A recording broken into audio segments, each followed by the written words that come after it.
jobs, and there's vocational jobs play a remarkably important role in our culture.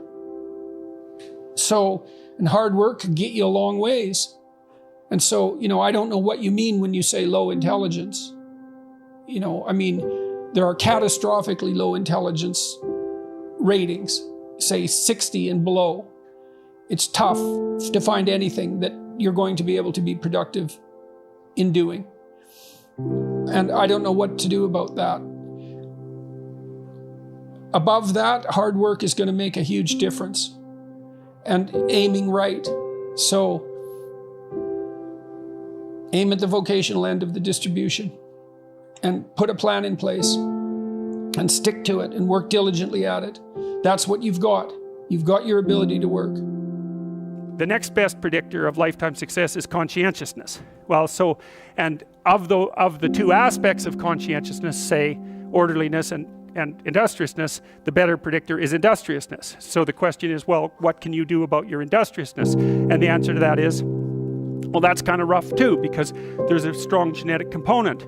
But you can work on micro habits with regards to your conscientiousness. And I think the best micro habits, and this is partly to do with these future authoring program processes, I think the best thing you can do with regards to your conscientiousness is to set up some aims for yourself, goals that you actually value, right? You're going to have to put some effort into your life.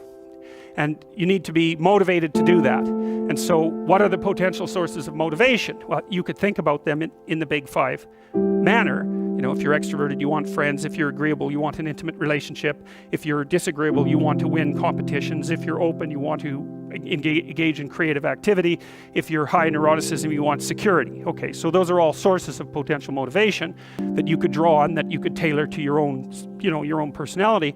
But then there are dimensions that you want to consider your life across. And so we ask people about, well, if you could have your life the way you wanted it in 3 to 5 years, if you were taking care of yourself properly, what would you want from your friendships? What would you want from your intimate relationship? How would you like to structure your family? What do you want for your career? Well, how are you going to use your time outside of your job? And how are you going to regulate your mental and physical health, and maybe also your drug and alcohol use? Because that's a good place to auger down, because alcoholism, for example, wipes out, 5 to 10% of people. So you want to keep that under control.